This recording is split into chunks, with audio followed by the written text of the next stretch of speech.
어제 신명기 6장에서는 모세가 이스라엘 백성들에게 가나안 땅에 들어가서 행할 일에 대해서 말씀을 주었습니다.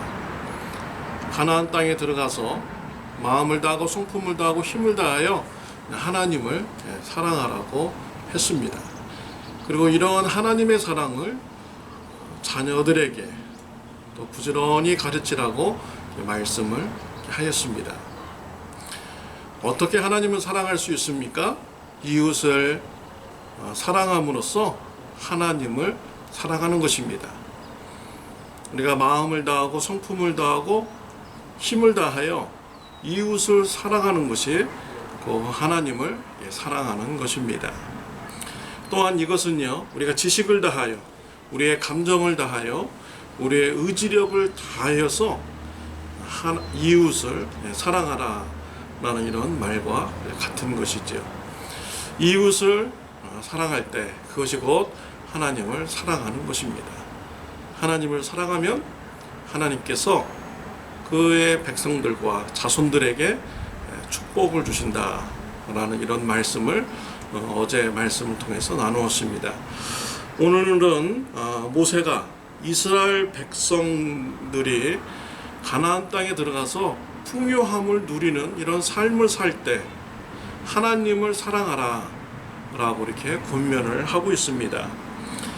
이스라엘 백성들이 가나안 땅에 들어가면 하나님으로부터 육적인 축복을 누리면서 이렇게 살게 됩니다. 그들이 짓지 않았던 이런 성들을 소유하게 됩니다. 그들이 짓지 않았던 이런 집을 그들이 소유하게 되죠. 그리고 그 집을 좋은 물건으로 다 채우게 됩니다. 그들이 수고해서 노력해서 얻은 것도 아닌 이런 물건들로 하여금 좋은 집을 이렇게 채우도록 이렇게 합니다. 그리고 그들이 파지 않았던 우물들을 그들이 소유하게 됩니다. 그들이 또 심지도 않았던 포도나무와 또 올리브 나무를 통하여서 풍성한 열매를 누리는 축복의 삶을 살게 된다는 것입니다. 이와 같이 하나님께서는 가나안 땅에 들어가서 이스라엘 백성들에게 풍성한 축복을 주시는데 그때 하나님을 더 사랑하라 라고 모세는 이스라엘 백성들에게 권면을 하고 있습니다. 축복을 주시는 분이 하나님을 깨달아 알고 하나님을 더욱더 사랑하며 섬기라라는 것입니다. 그런데 역사적으로 보면 이스라엘 백성들은 어떻게 했습니까? 가나안 땅에 들어가서 하나님으로부터 이런 축복을 받았습니다. 그런데요, 그들이요 하나님 앞에 포커스를 맞추지 못했습니다. 오히려 하나님께서 주신 이런 물질에 대해서 그들이 포커스를 맞추게 되고요, 물질에 대한 욕심을 가지게 됩니다. 물질에 대한 욕심에 빠졌을 때 그들은 더 많은 물질을 소유하고자 가나안 사람들이 섬겼던 풍요의 신 바알신을 그들이 섬기게 됩니다. 하나님께서는 가나안 땅에 들어간 이스라엘 백성들에게 배우자와 자녀들을 줌으로써 아름다운 가정을 꾸미도록 하였어요. 그런데 가정에 대한 욕심을 가진 이스라엘 백성들이요, 그 가정에 욕심을 부리게 됩니다. 그래서요, 몰렉이라는 이런 우상을 섬기게 되죠. 첫 번째 이 아들을 불로 태워서 몰렉을 섬기면 그 몰렉이라는 우상이 나머지 자녀들에게 축복을 준다라는 것이죠. 이스라엘 백성들은 하나님께서 축복을 주실 때 더 하나님을 사랑하며 섬기지 못했습니다. 그들은 오히려 물질에 욕심을 가지게 되었고요, 그 욕심 때문에 하나님을 떠나 우상을 섬기는 이런 삶을 역사적으로 그들이 살게 된 것입니다. 이사야서 5장에 보면 포도나무 이 비유가 나옵니다. 하나님께서 울타리를 쳐서 포도나무 농장을 만들었습니다.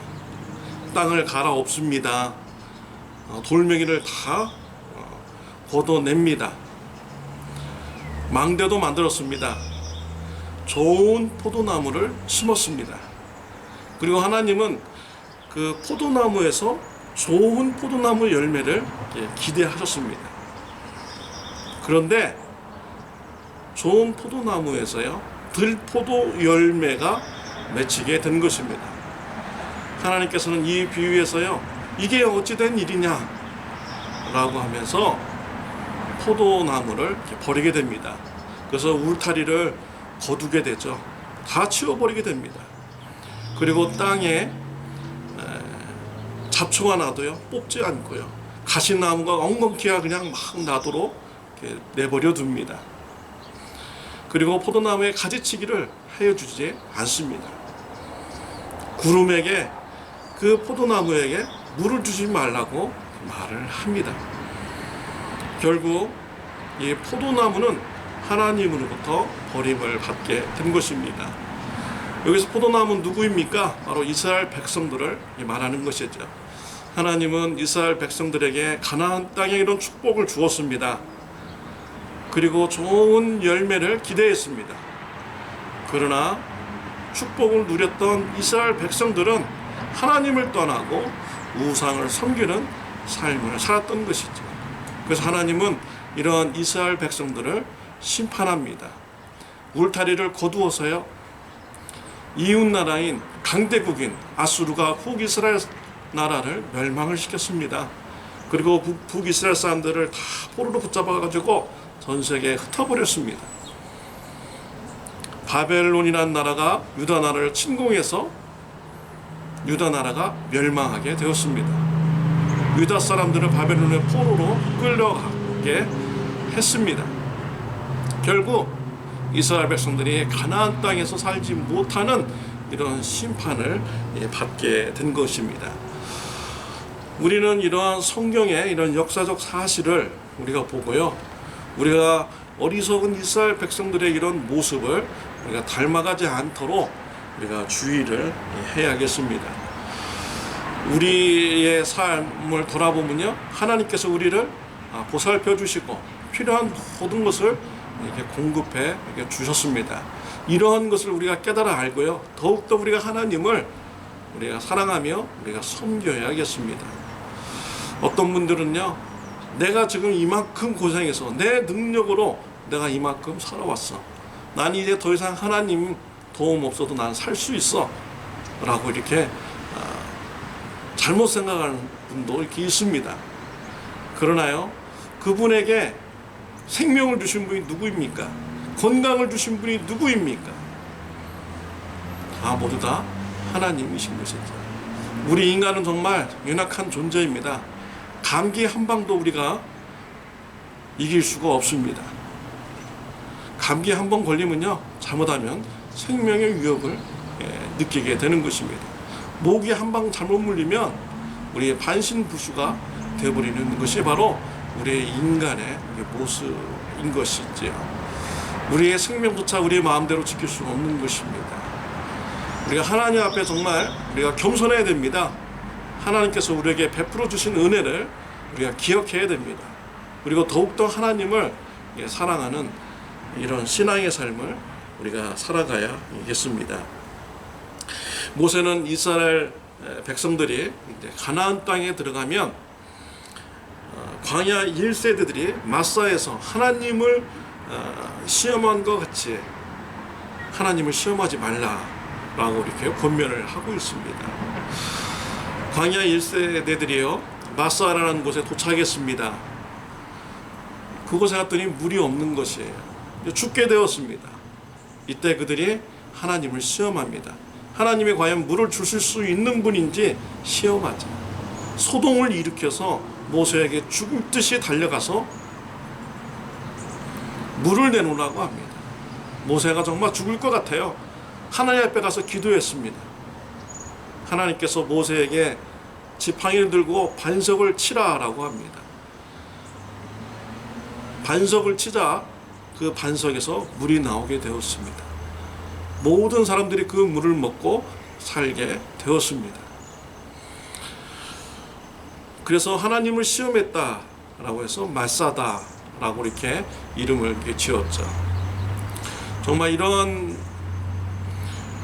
과거에 이스라엘 백성들의 잘못된 이런 모습을 우리가 보고요, 하나님을 시험하는 이런 일이 없도록 해야겠습니다. 우리가 삶을 살다 보면은 때로는 어려운 이런 삶을 만날 때가 있어요. 어려운 문제를 만날 때가 있습니다.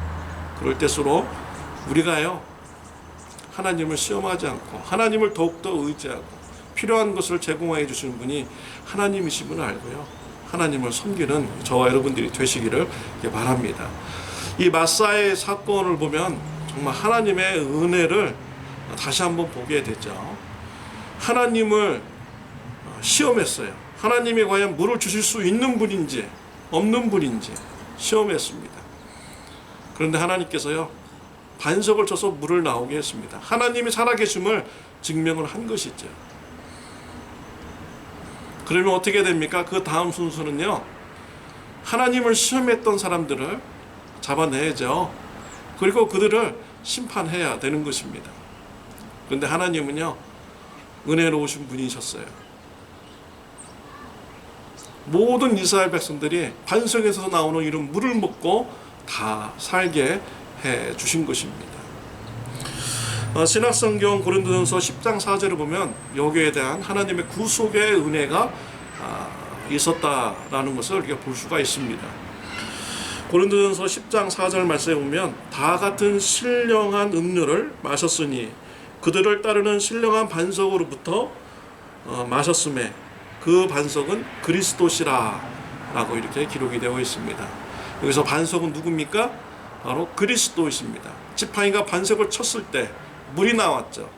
그 물 때문에 모든 이스라엘 백성들이 다 살게 되었어요. 반역한 사람들도 다 살게 되었습니다. 여기에 구속의 깊은 의미가 숨겨져 있는 것입니다. 광야에서 반석에서 물이 흘러나온 물로 모든 죄인들이 다 살았던 것 같이